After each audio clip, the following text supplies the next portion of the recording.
Hi, this is Shauna. Before we get to today's guest, I want to take a minute to learn more about you, the listener.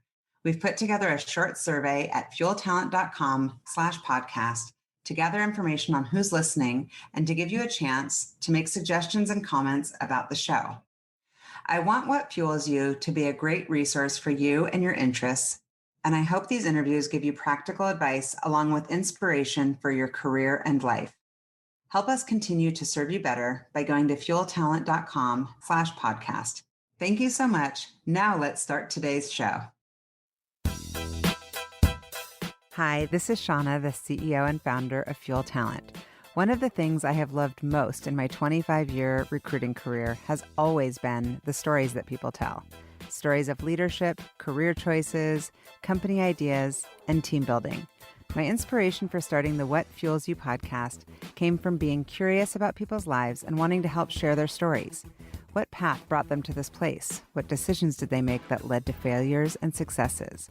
Who influenced those decisions, and what lessons were learned along the way?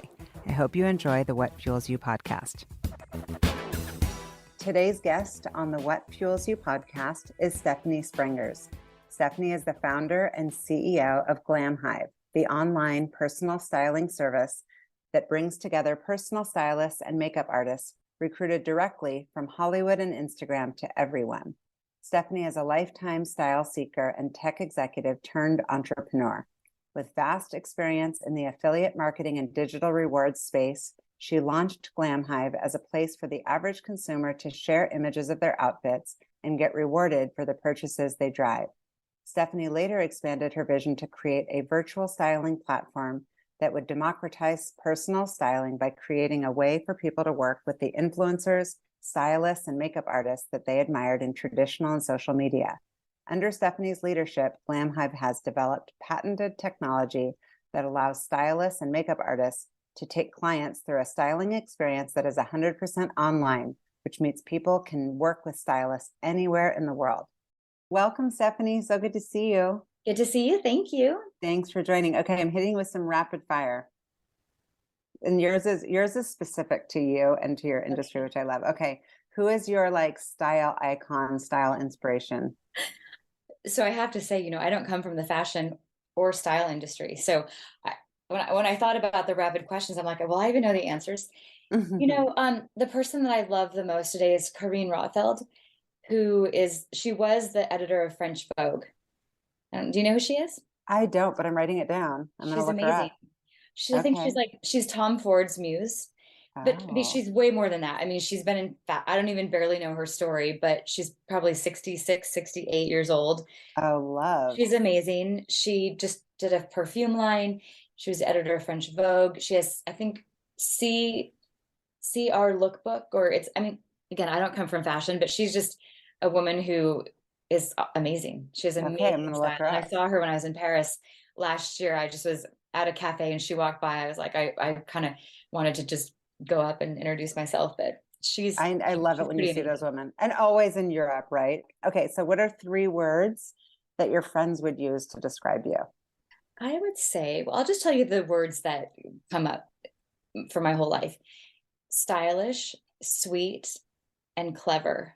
Oh, I love the word clever. Okay, what have you read? I'm guessing we were too busy to do all this, but maybe not. What have you read, listened to, or watched in the past, I guess maybe few months that you would recommend? Actually, when I was in Paris, I read the Anna Wintour, the biography that was written, and I loved it. And again, I'm not I love a good outfit, but I don't even subscribe to any fashion magazines or anything like that. But I loved it. It's called Anna. Maybe it's called Anna Wintour, but I think it's just called Anna. And I wonder if it's on Audible. I'm a huge Audible person. I was in Paris and I bought it in hardback at the really famous bookstore. I can't remember, Gaglione, or I don't know how you pronounce it, but and I would read it at breakfast every day. I couldn't put it down. I thought it was super good. It was really good. It was literally, I just was telling a friend, it's the last book I read that I couldn't put down. Now I'm like, I have nothing to read. Okay, done and done. Yeah, super. What's one of your favorite concerts or the best concert you would say? Oh, Coldplay. Hands down, Coldplay. Here in Seattle? Yes, I went here in Seattle, and it was honestly the best experience.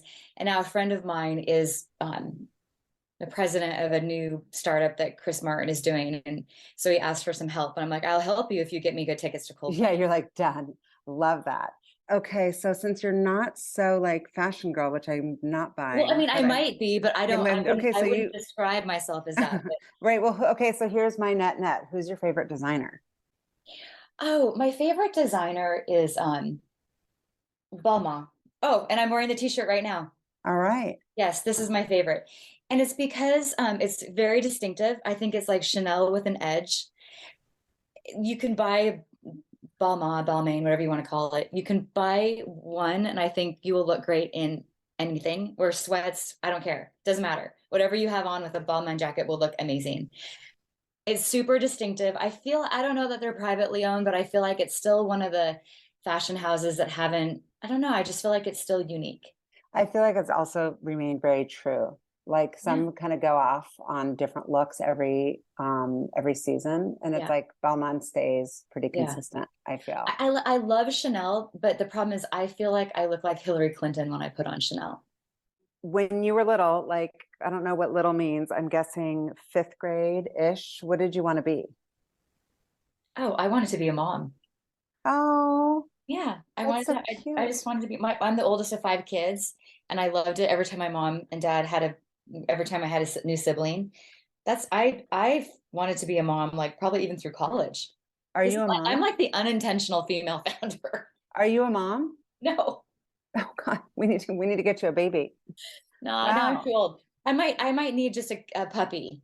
a But I puppy. can't even commit to a puppy now. I have a cat, and she's super, but Maybe you got it. Maybe you like, cross that off your list because you had so many siblings. Like you've already kind of raised a bunch of kids, it I sounds like. did. Yeah. So five, oldest of five, boys, girls. Oh, me, my sister, then three boys. So Ah. yeah, I mean, it was super fun. Are you the only entrepreneur? No, actually my brother Tim has a recruitment firm called Oh, wait, you're Oren Rice. Tim. Tim's your brother? Yes, I know your brother. Tim is rad.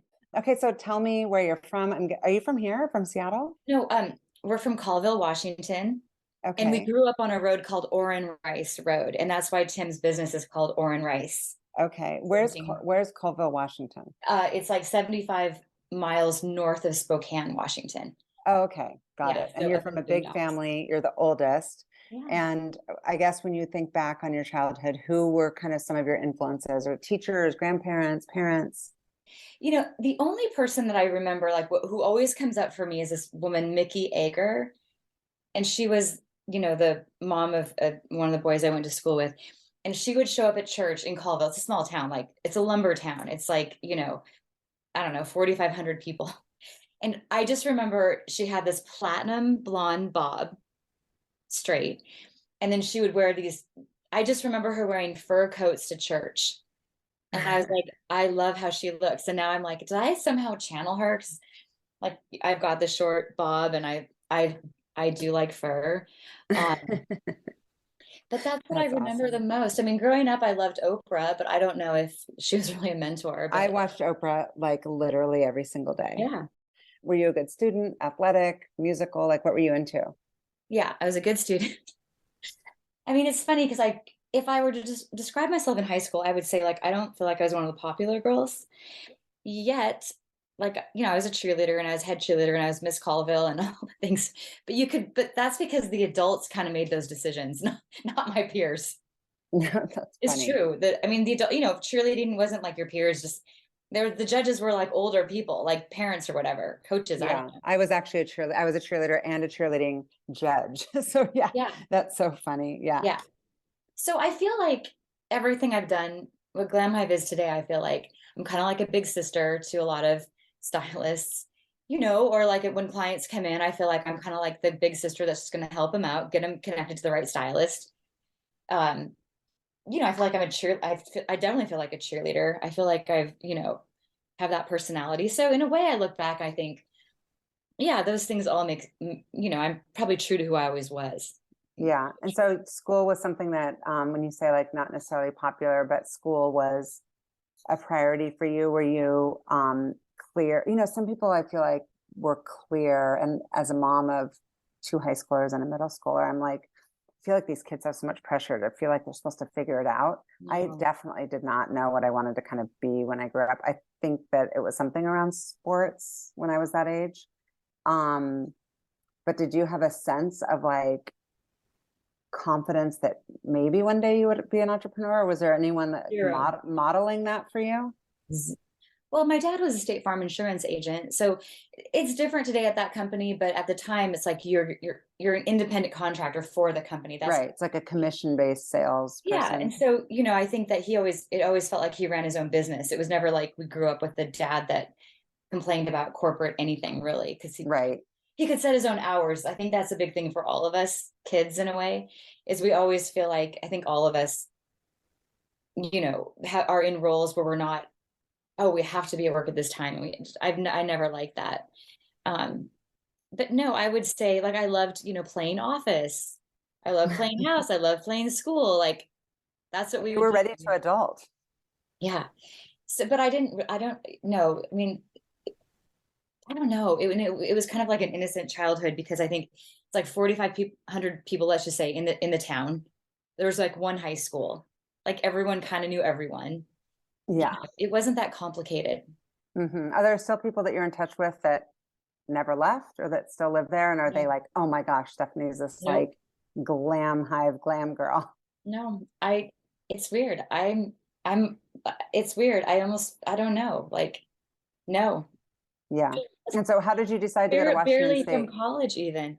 Um, yeah, that's why I think I live lightly on this earth, like I just keep moving forward and I don't know, it's strange. You Um, went to Washington State yeah, University. How did you choose that school? well, I'll tell you exactly. So, and that's a funny thing, something like going to Yale or Harvard or Stanford. I don't even think I knew about these schools.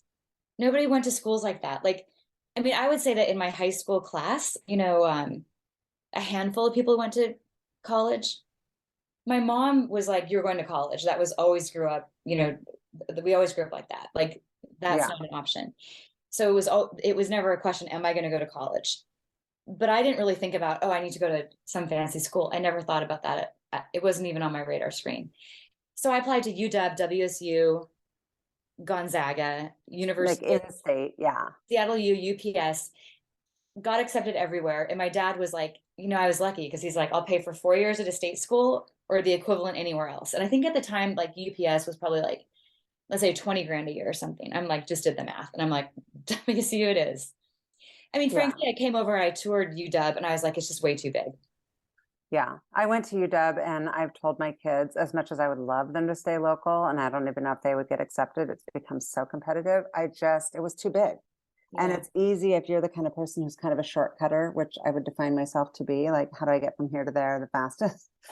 It's really easy to just kind of cut corners and do the Yeah. minimal and not learn Yeah. as much. When you're at such a big school, you can kind of hide. Yeah. Pullman was great. Like I've not been, that's another thing. I mean, I've not been back to Pullman since all my siblings went there. I didn't ever go back. Wow. The day I left was the day I left. Did I go back? I don't know. I did not go back. Not for anything. Yeah. I don't even think of myself as a kook. I'm not a sports person really. Yeah. And what But did you study there? business and speech communications. So I like that. But Yeah. it was a great place to go to school. It was, I was like in a sorority and there's this thing called Kook Guys and Gals, which I loved. It was like student recruiter for that with the athletic department. I love that. Um, and it was great it's a great school. I mean, Pullman is great. Like in Yeah. way retrospect, you're not in a big city. There's no distractions. It's a really sweet place to go to school. Yeah. So you feel like it was the right choice. I'm always really curious when I'm interviewing people on the podcast, like choices that you make along the way, right? Like if you had to do it all over again, obviously nobody was guiding you to say, let's go to some big fancy school, but clearly, I mean, we've had these big conversations in our house lately, even just around what's happening with AI and just Yeah. the barrier to entry to success is changing so much, and schools are kind of like slow to the party to figure Mhm. out how to stay current and relevant. Like, who knows if where you went to school even matter in 10 years? I've been talking to a friend about that. And I have a couple investors that we were giving some advice to her son that didn't want to go to school. And I do think it's tough because it's very expensive. Yeah. And, the advice that to my investors in LA, they're very successful. They're probably 34, 30, 35, something like that. And their advice was, you know what? Just go live on campus. Don't even go to school. Drop into some big auditorium class. It's more important who you meet. That's the thing about college. It's kind of the people that you can meet. And I would say, so if I had a child that, I get it. It's really expensive.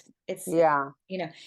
But I feel like also it's one of those things where I still think if you don't go, if you've never gone, I can see where you would be disqualified. I mean, I don't know, you're a recruiter, right?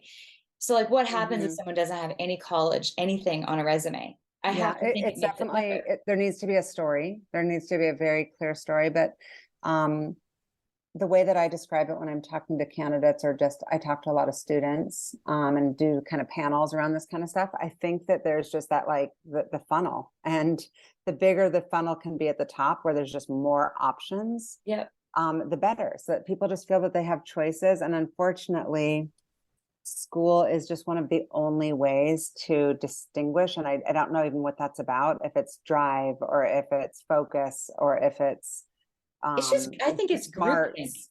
I just think it's just Yeah, I how don't know. society is. Just It's like society's just decided. But if what it somebody is. didn't, oftentimes there's a story. I had to take care of a sick parent, or I couldn't afford it, or I needed to work, or whatever. I got sick. There's lots of reasons. And I think that if somebody can explain it on their resume, then great. But one of the problems is that now technology can be used to weed out resumes really quickly without even having a conversation. So like at my old firm, we had this incredibly sophisticated technology where we could just push a button, almost saying like, we want to start at the top of the funnel with the top 10 schools. We don't want to see anybody else. And then we'll go to tier B and tier C, and so it's terrible because you end up missing out on so many people that you would have otherwise seen if school wasn't one of the prerequisites. But anyway, okay, we're digressing. So you graduated from Wazoo, and at the time, I guess, so business and speech communications, what were you thinking you wanted to pursue, and what was that I'll tell you, recruiting I process moved here to Seattle. Okay. And at the time, I mean, I moved to Seattle, I barely knew anyone. Yeah. That's just the truth. I barely knew anyone. I worked part-time at Starbucks, it was called the Columbia Center. But at the time it was like the busiest Starbucks in the country.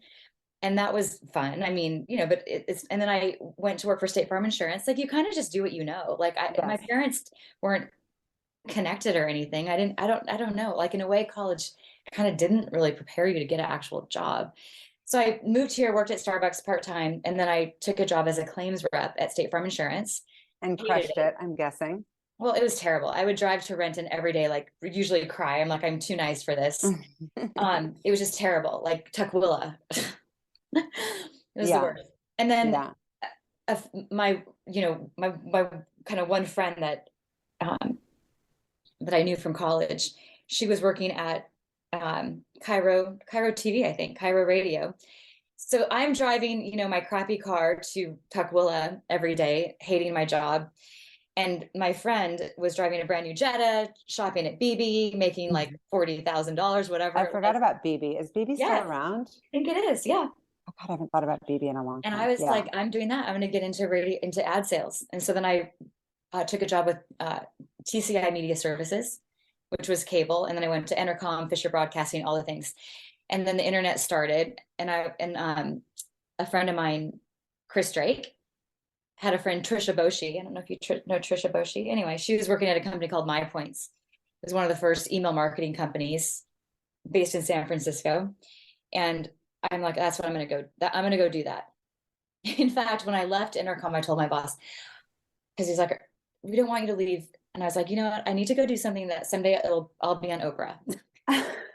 Little did I know Oprah would be long retired before I would ever have the chance. But yeah, so then I went to work for a company called My Points. It was, it was great. They had just gone public. It was a big .com, and I was there for like 8 years. And then I worked for a bunch of other startups. And then finally I worked for, like Brooklyn, New York, whatever, companies based there. And then finally I thought, I'm just gonna start my own company. Like, how hard could it really be? Well, I was struck, Stephanie, when I was preparing for this, I was definitely struck by the fact that you do have a kind of thread throughout your or history before starting Glam Hive of sales, right? And Oh yeah. account Mhm. executive stuff and people and front facing kind of roles that require a lot of drive and perseverance and confidence. And I always wonder if there's a correlation. There's CEOs who are not Yeah. sales driven CEOs, but I Yeah. do think that if you know how to generate revenue as a CEO, I can see where that would just be, well, why not? Why wouldn't I just go start a company? I know how to generate revenue. That was the hard part is I had only, but like you're generating revenue for a company that's ready to generate revenue. Yeah. And that was the part I didn't know is that, Uh-huh. when we talk about Glam Hive, that we did a hard pivot, but we, meaning me, because my co-founder, quit. Um, but to speak in the royal we, Yeah. me, myself, and I, but yeah, that's true. And even today, a lot of our revenue comes through partnerships, and I look at it now, and when investors ask, I'm like, it shouldn't be a real shock because that's my experience. Like Yeah. when the going gets tough, that's just what I'm going to lean on. Yeah. Building a community, building a platform, building a marketplace, PR, copywriting, UX. I didn't know any of that stuff. Mm-hmm. And so I had to learn all those things. When you said like, hey, I thought, why not just start a company? Did you think that first, and then, hey, I need to come up with an idea, or you had an Yeah. idea and then you thought, well, let me just Well, go build this? um, so this company, My Points, that I really loved, it was like my favorite job that I had. It was just a great group of people. We were all super close. We made a ton of great money. And, it was kind of circling the drain. It was bought by United Online. I won't say anything sassy. Anyway, it was, Like pause. Yeah. circling the drain. And so I thought it's such a great company, but nobody there cares. Like you could just basically redo that company, kind of like what Daily Candy did in a way. Mm-hmm. I loved You, Daily Candy. yes, Daily Candy was awesome. You could see companies like Goop, where you could kind of, because in a way, My Points was email marketing, but it was basically membership marketing and it was affiliate marketing. So I kind of knew it would be around there, and so even when Glam Hive started, the initial decks were like shop, share, get rewarded. And so even like our tagline was this idea of something around like a more stylish rewards program. Like because that's all I really knew. Mm. And so that's kind of where we started. And then from there, it was like I called a bunch of people because I knew I wanted a co-founder. Like there was not one part of me that thought I could do it on my own. And I don't know. Then from there, I can just What was tell me the process for finding a co-founder, I just like, called like the 4 people I knew that might be interested. and said like, what were the gaps that you were trying to fill aside from I like wish I was that. camaraderie? No, I'm not that linear of a thinker. I just was mostly like, I want to start a company, but You need a I buddy. can't do it alone. Yeah. So were you thinking I need the capital from someone else, or I need No, the confidence to say like it's not just me, myself, and I, or like I'm good at sales, I need an operator? honestly, I don't even know what I thought. I just literally, it was January 13th, 2013, which I think is very close, or the Feast of the Epiphany. Like my aunt, who's Catholic, told me this. And literally, I was in Paris walking, and I said to my husband, I'm going to start a company. I don't even know why or what or any of the things. I just said it. And then from there on, that's just what I was going to do. And what's the day you incorporated? And was Glam Hive the name of the Yeah. company? Yeah. Glam Hive was the name, but I think it wasn't until, I don't know. So I called, that's a good question.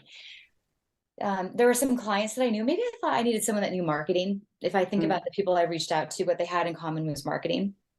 I just called up some people that I knew. And then one of the people that I called was someone that I worked for, she and her business partners for a performance-based ad agency in Boulder, Colorado. And she had just sold out her interest. And so she's like, yeah, why not, sort of. And then it was like, I guess, well, what is the business? What's it going to be? And then talking to investors. I'd never done anything like that. And then Mm-hmm. you start getting a lot of feedback from investor types. And I didn't even know any investors at the time. I mean, I don't even know. How did you fund it?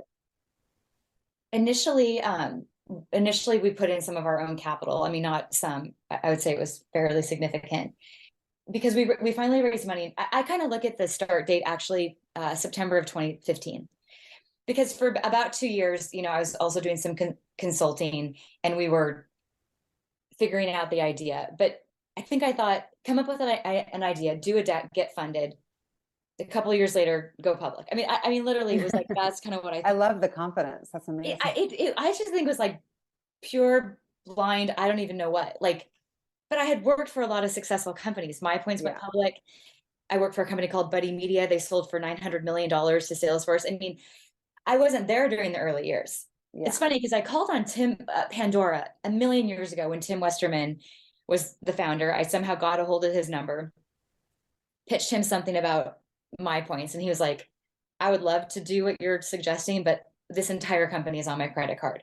All my credit cards are maxed. And he would never remember that conversation because I just was a salesperson that called him. But now, all these years later, I'm like, I get it, dude. Like, when you just believe in something, but you're like, I've like put everything on the line for this. Yeah. So I thought we would get funding very quickly. We didn't, but we got funding in 2015. Some local investors. We won Seattle Angel Conference, and then Did you raise institutional money or no, angel investors? Oh, the Seattle Angel. Okay, yes. Seattle Angel Hello. Conference. Seattle Angel. So yeah. Hello. Yeah, we yes. basically raised from angels. No, let's be very real. The truth is, there's not one institutional dollar. Even today, it's hard. I've never played the whole female founder tech card ever. But when you really think about it, if you didn't go to Stanford, if you didn't work at eBay, if you didn't do these things, and then you're working to raise money before basically it's proven out, your route is angel investors. Yeah. That's your route. It just is. And so, and it's fine. I don't care. But even now, I'm just like, even now, and I'm not saying that, we still have a long way to go, but when women get 2%, like, I've never even like said that. I don't even pay attention to that stuff. Yeah. Because I'm like, it really But doesn't. But it is the facts. The women get 2%. Here's the fact. If it's 2%, and then it's like, well, we don't do fashion, we don't do SaaS, we don't, then it is even narrowed down more for whatever category you're in. Yes. So like, it's tougher, and it's fine because there's a million different ways you can raise money. Not a million, but let's say 4. So fine, but no, and no. And also, I don't know the numbers, but I'm not a good like statistics person, but let's just pretend that there's some number that's very small of people that are still in business 7, 8 years later. Like that statistic is really low of people that are still in business, like startup founders that have maintained a business like you have, and especially through a pandemic. Like, I'm super curious with your business. Like, but before we get into it, for people that don't know Glam Hive, what is it? What's the business model? Yeah. I want to know, like, where are you today with the business model? So most anyone listening today is not a stylist. So I'd say that what Glam Hive is a marketplace where you can work with a stylist ranging from literally the top stylists in Hollywood, Angelina Jolie's stylist, Tom Brady's stylist, Kristen Stewart's stylist, all the way down to emerging stylists in the market. So you come to Glam Hive, you can browse the roster, you can get matched with a stylist. And I pivoted the company, I think 2017, let's say it's 2017. And at the time, the idea of virtual styling, nobody could understand what I was talking about, but I had been using GoToMeeting or Zoom forever. So anyway, the point is that you can come to Glam Hive and work with a stylist virtually. So now it seems like, oh yeah, whatever. But in 2017, stylists were like, well, sure, I guess I'd work with someone online. Today, everyone has been online. Children have done preschool online. Grandparents have kept not even online, Zoom, right? Zoom. So now, like, I was in Los Angeles and I woke up and my eyes were all crazy, like swollen shut. 2 a.m, I could talk to a doctor on Zoom. He could call in, you can talk to a therapist online. You can do all these through Zoom, right? So that's what Glam Hive is. So yes, you can work with a client. If you want to have a stylist come to your house, whatever, we do that. But the real central Glam Hive is come to Glam Hive, get matched with a stylist, whatever your price range is, for 4 different services, and then work with them virtually. So then, instead of being stuck with a stylist in your zip code, you can work with a stylist that resonates with you. And basically what a stylist is, because it's kind of a hidden industry. Stylists work in people's closets. They're not standing at a salon doing someone's hair. It's not like a trainer where you see them doing something, but a stylist really becomes like an image consultant, almost like a personal coach, where through how you dress, you either strengthen or become who you want to be. So it's really great to say that what's in your heart matters, who you are matters. Yes, that all matters. But the reality is people make a judgment of who you are within 3 seconds of seeing you. And if you're in business and you show up looking a certain way, you will be judged a certain way. And research indicates the better you look, the more money you make, the better your team does. So even if you say you're not into style, you're not into fashion, I completely disagree with this notion. Because and in fact, you don't have to, we started this whole conversation by me saying, I'm not even really into it. But you got to get dressed in the morning. And by not putting on an outfit doesn't mean that people take it as a plus in the column of, oh, they're so smart, they don't care about style. It actually becomes a minus, which is, oh, they don't seem as smart or successful or confident as someone that I would choose to hire. Yeah. So a stylist really is there to help you. Maybe if you're very, wealthy and you have all the things, it helps you it's like you're outsourcing help. But for a lot of executives, one of our stylists, his name's Andrew Weitz. I love Andrew. And he styles Tom Brady and he was an agent at William Morris Endeavor. He's awesome. And his whole tagline, I wish I could steal it. Style, period. Confidence, period. Success, period. That's how it works. Style, confidence, success. And that's what Glam Hive is about. It's not about looking a certain way or buying a certain thing. It's about just hiring someone that's going to look at you and say, we're just going to bring, who do you want to be or who are you? And how do you want to show up in your life? And we're going to make that happen through clothes. And what are the 4 services? Okay, so there's the professional edit, which is like a closet. We used to call it a closet detox. Where you want to start is, what should you not have in your closet? Like, get rid all the white t-shirts with the pit stains, all the blazers that have like really weird lapels that are just like no longer relevant. Yeah. So we call it a professional edit because if you're someone that already has a small wardrobe, it might be that that your stylist just needs to see what you have. It's like an audit. It's either an edit or an audit, but we call it the professional edit. You can do it on Zoom. It's awesome. It's so rewarding. Within 2 hours, you will feel so great just having another person say, no, keep that, or wear it with this, or yeah, totally get rid of it. That doesn't fit you, get rid of it. It really does lighten your mental load. So there's a professional edit. There's a seasonal update. So it's like, hey, it's going to be spring. I need some new things. Cool. Work with a stylist so you buy the things you actually need versus like we discussed, the things you always buy. You don't need a bunch of redundancy. Oh my God, I have so many V-neck black sweaters. I'm wearing one right now. Yes. I wear like gray, black, gray, navy, white, denim. So you don't need any more. It's just nuts. So there's a seasonal update. Then there's the special event, so like one of my friends, Jill Kinney, she and her husband own Copine, the restaurant in Ballard. And he was nominated or won the James Beard Award. So I think they're going to New York. And so it's black tie. So Jill reached out and she's like, I don't know what I'm going to do. Great. Here are 3 stylists that can totally hook that up for you. It's great, right? Because she's got enough to worry about. Like her team is probably going to go cook in New York. The last thing she has time to worry about is how she's going to look. So special event. And then we have the reinvention, which is like a makeover. All of it. And that's like the full blown, There's so many people, and this is going to sound super judgy, but I'm going to say it anyway, because I love fashion and I am in the category of like someone who's very drawn toward it.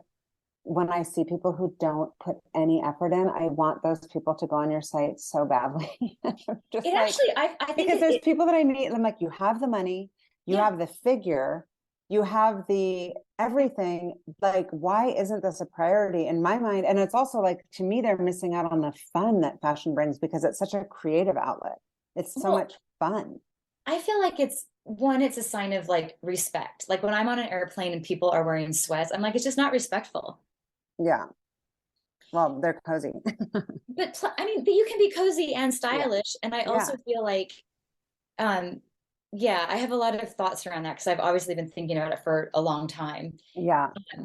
Also, it's just a thing that sparks joy to use the whole condo thing. I think it does. Yeah. So the business model, how do you make money?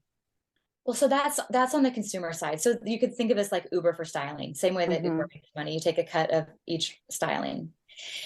On the stylist side, the part that really was a revelation to me is that so stylists, almost all the stylists are women. And so they're small business owners. We don't hire stylists. They're all independent business owners. Like Tiffany, who we know, she runs her own business, and what a lot of them, and they all work. What I was going to say is what they all don't have a lot of things. First of all, they don't have technology. So we built an end-to-end personal styling platform that gives them the tools to run their business. Everything from payment integration with Stripe to communications with Twilio. We do shoppable mood boards. So that kind of harkens back to my affiliate experience. So all those things. So we give them a tool set. But a lot of stylists, they're creatives and they don't know how to, they want to style. They're like, well, I'm a creative. I don't know how to run a business. Well, they need to know how to run a business. So not only do we have our platform, but what we bring to stylists is marketing support, marketing kits every month. And then we do workshops, digital workshops every month and we just had one with Stacey London last week, from What Not to Wear. I saw that you're doing that you have like classes, there are people who could set up businesses to be stylists, but they don't know how, and that you're teaching that there's almost stylist university. It's a really cool. Yeah. So we're a marketplace. So on the client demand side, we basically connect stylists with consumers with stylists, clients with stylists, and it's like the Uber model. We take a fee. On the supply side, we monetize. We're a membership model, or you could call it a SaaS model. I would call it SaaS because we're a platform that people pay for. To creatives, I would say we're a membership model because they get the platform, marketing support, and then classes, workshops every month. And then we also offer education where we do a proper certification, 10-week certification for stylists. And then we're unveiling a couple other courses. That's super cool. And tell me about Glam Hive Live Summit. And so then the third part I would call partnerships. And so in 2018, I was talking to Taylor Swift's stylist, and he's like, I really like you, Stephanie, but in my spare time, I'm just too busy. I don't want to style in my spare time.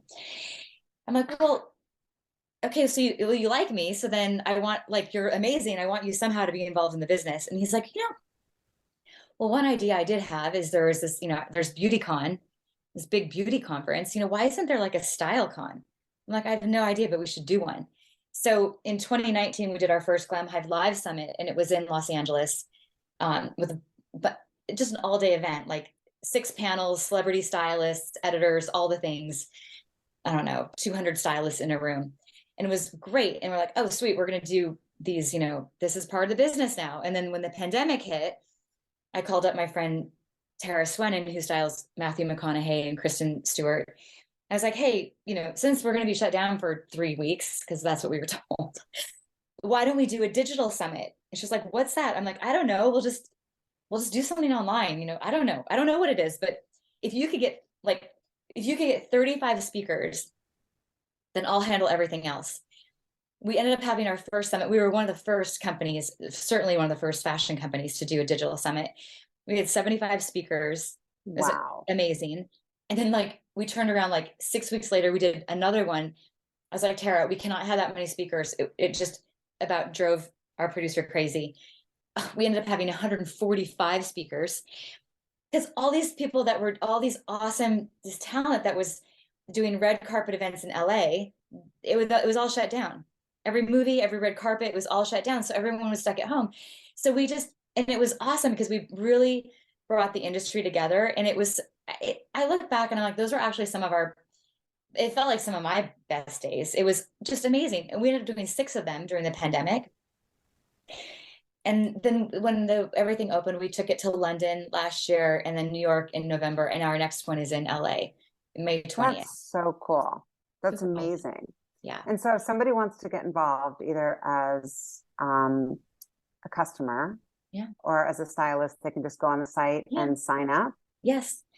Yeah. With Glam Hive in general. Yeah. So if you're someone that wants to get styled or speak to a stylist, then you can just go to our site and you can either look for stylists or get matched. And then we have a matchmaker team that will make some suggestions, because the thing is, we don't assign stylists. It's really important to connect with a stylist that you think is just awesome. You just resonate, we had a VC that came in to get styled, And so I gave him 3 suggestions. Of course, he hired Andrew Weiss. Of course, he's going to hire him. Andrew is like a total badass, and so it's always about who you resonate with. So we'll make sure you get connected with a great stylist.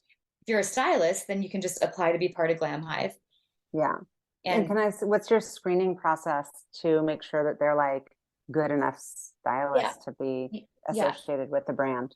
Yeah. So, and this is where I think as a founder, you kind of invent something that can be hard to explain. So any stylist is welcome to be part of Glam Hive. Because to me, I look at Glam Hive like LinkedIn.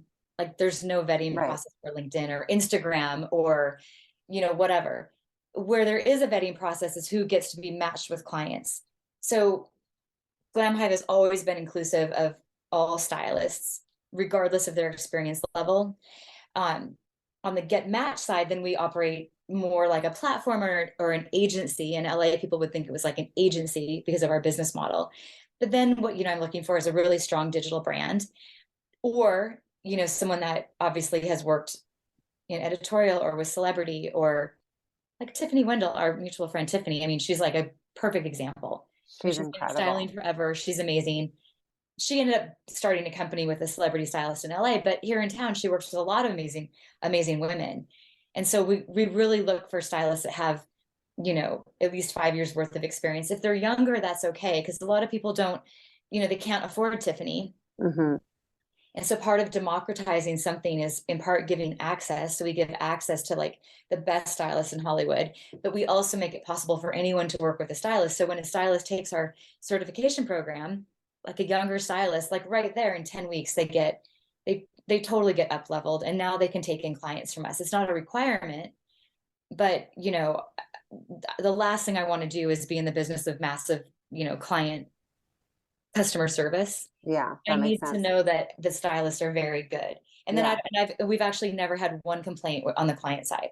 Oh, that's great. So quick question for you. I tried to just start last night doing the pull down menu of kind of defining my style.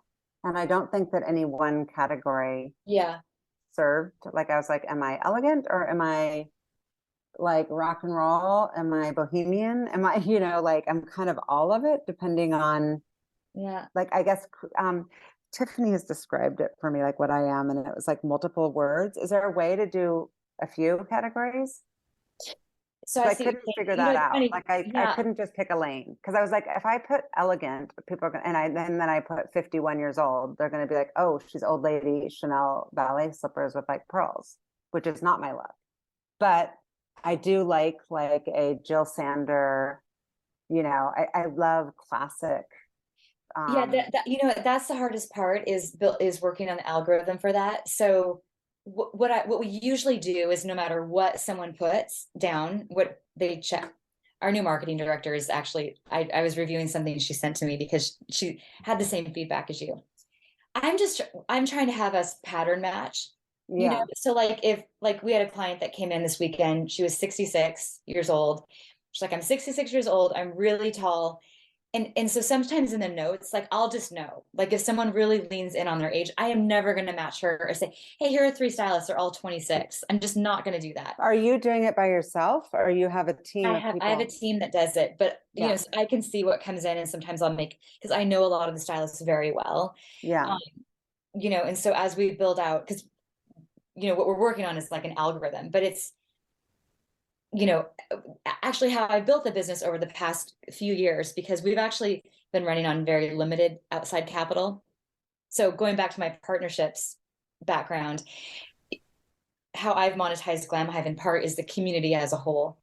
And then going to beauty brands or fashion brands or, B2B brands, and then integrating them into our platform as, or, sponsoring our events, or sponsoring a Zoom, whatever. So I'm actually working to raise more capital now to really turn on the demand gen on the client side. So in a way, Glam Hive is interesting because we have the marketplace, but where I focus the business is actually on the supply side, building the company out there. So we're working on the algorithm, because a lot of it is what's in our heads. Like it's very well, it'll be and so that you can scale it.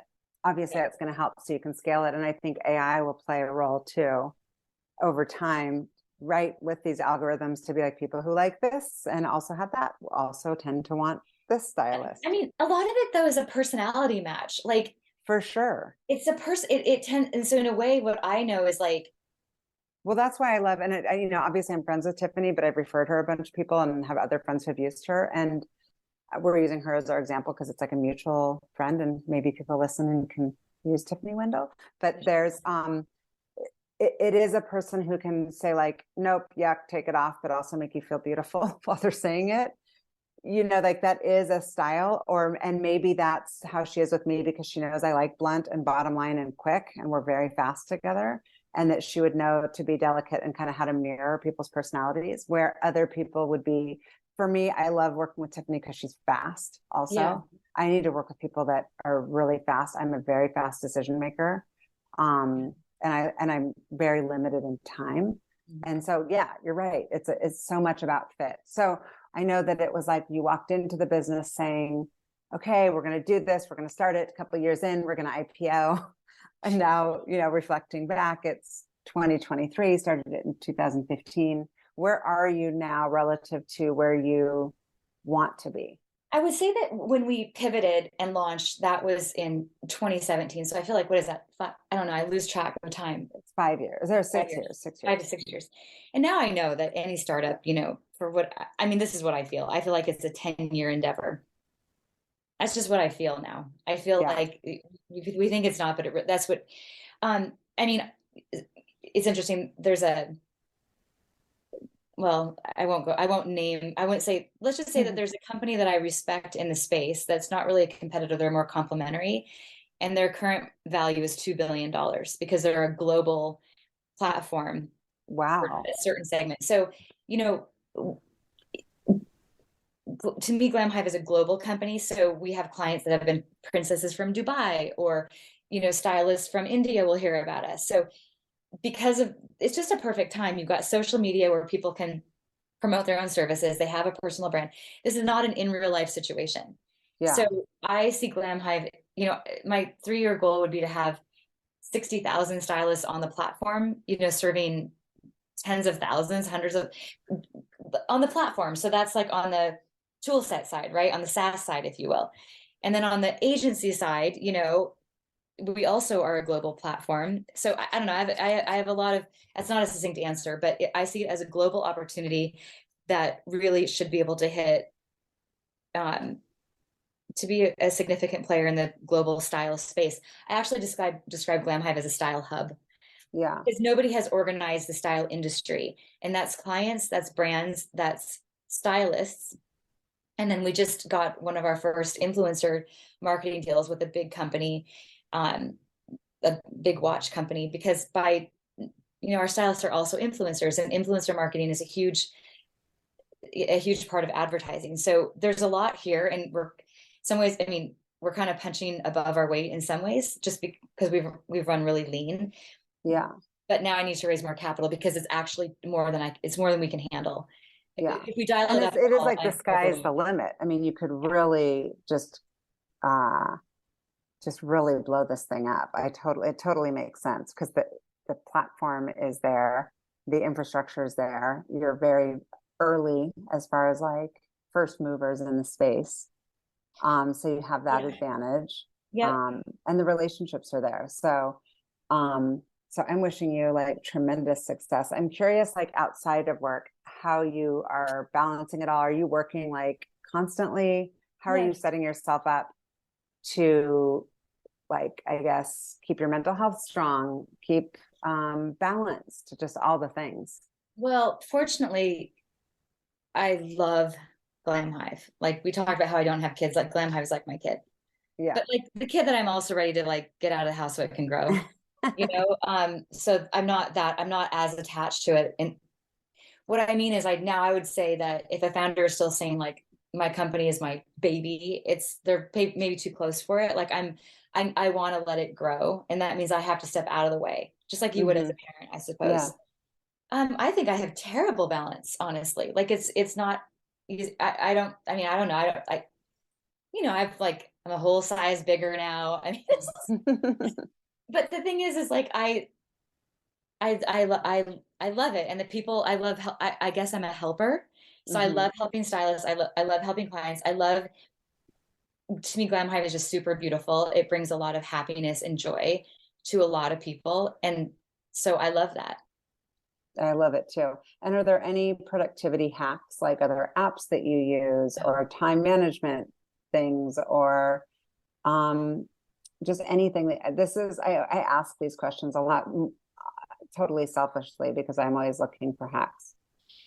I do a lot of email outreach at scale. I will just say that. Like, if I didn't, and that probably is, I would say it's like next level sales stuff where um, I just do a lot of outreach. That's not really a time hack.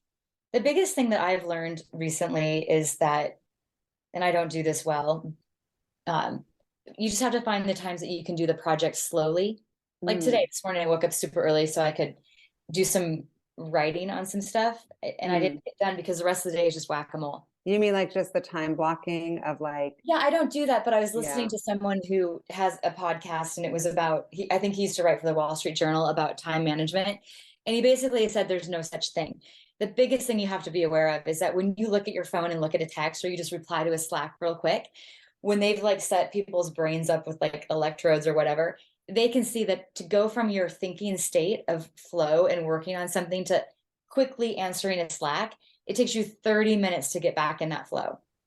Oh, It's 30 minutes. And so the yeah. thing that I know now is if I'm going to be on calls and responding to email, doing that, like I can't even think about slowing down to like, write, like I'm writing copy for our new Chrome extension, just taking it over the edge what our CTO did. I'm not gonna be able to do that till like tonight. I just won't. Yeah, There's that too much makes whack-a-mole. sense. So, That makes sense. but no, I mean, Like the whole multitasking while you're actually trying to do deep thinking is a total myth. I think it is. I think the thing that I have going for me is that, I would say like, I don't know that I have a huge social life, which bums me Well, out that's a sometimes. bummer because you seem fun. I would like to hang out with you. Well, I I'm, am fun. But the thing yeah, people are missing out on you. but I actually sometimes I am grateful for it because, I travel and then I'm that way. But a lot of times I just actually, it's probably not a bad thing just to like be a little bored Yeah. because the business actually needs a lot from me. Are you an If introvert I or an had a huge extrovert? social life, it would hurt the business actually right now. Mm. Well, you just But the do. good thing is I work with really rad people. I mean, come on, Yeah. I'm working with like celebrity and fashion. Like it's practically like a social life, but Yeah. it's work. It's almost like a social life. So my final question for you is what fuels you? I think just ideas and people that are excited that work on stuff and make things happen. What fuels me from a very non-philosophical perspective, like our next summit in LA, we're in that zone of stress for sure for me, where it's like all the things, but it will be super beautiful. It will be awesome. People are going to go there and be like, it's amazing. It's in Los Angeles in this beautiful, cool loft location, and it's going to be all the things. And it's going to be, I said this to our new market. I said, if it wasn't for those summits, I think we would just be like a boring online company. But there's such a human element to what we're doing. Like Joseph, who gave me the idea for our summits, it was probably the best gift ever, combined with the pandemic, where we could really bring the community together at a time when everyone was scared and isolated. And that is the part of the business that really does fuel me, is just all the amazing people that I know is just really awesome. Thank you for listening to the What Fuels You podcast. Be sure to subscribe, rate, and review on iTunes, Google Podcasts, or Spotify, and follow us on social media to keep up with the latest news and episodes. You can also contact us at podcast@fueltalent.com to provide feedback, ask questions, and share topics or guests you would like us to cover in the future. We hope you feel inspired by our guests and that we have helped fuel your day. Join us next time for another episode of What Fuels You.